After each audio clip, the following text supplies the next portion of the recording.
Oui, merci Monsieur le Président. La compilation, la synthèse et la communication d'informations pertinentes à l'intention des citoyens est un enjeu de longue date pour nos collectivités.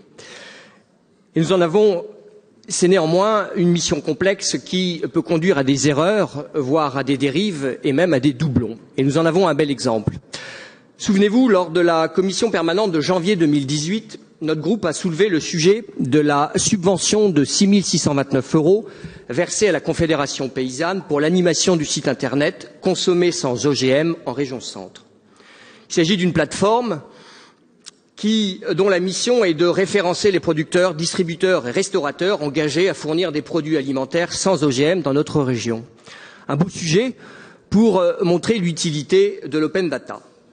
Mais pourtant, 6 629, pourquoi au juste? Eh bien pour rien ou pour pas grand-chose. Cette année, 3 articles ont été publiés dans la rubrique Actualité du site, et encore s'agit-il de courtes brèves récupérées ailleurs sur la toile. L'éditorial de la vice-présidente de la région, enfin l'ancienne vice-présidente de la région, Madame Madeleine Mialot, s'affiche fièrement en page d'accueil, malgré le courrier que Monsieur Michel Chassier vous a adressé en début d'année pour vous alerter, Monsieur le Président. L'inventaire des producteurs, distributeurs, restaurateurs est tout sauf exhaustif. Par exemple, aucun des 3 magasins de type Biocoop présents sur Chambray-les-Tours ne sont référencés, alors qu'une simple recherche sur Google Maps permet de les identifier en moins d'1 minute.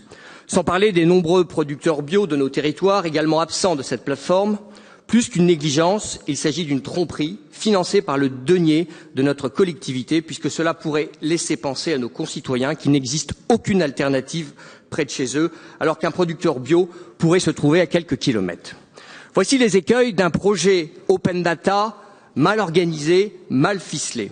À titre de comparaison, la plateforme Biocentre, association également soutenue par le Conseil régional, réalise ce travail de manière bien plus efficace et bien plus exhaustive. Nous sommes donc étonnés de constater que vous puissiez accorder cette subvention en doublon pour un travail beaucoup moins bien réalisé. Alors, nous profitons de cette séance de ce jour pour réitérer notre demande de suspension de cette subvention de 6 629 € accordée lors de la commission permanente du 19 janvier 2018 et le remboursement de toute somme déjà versée au titre de l'année 2018.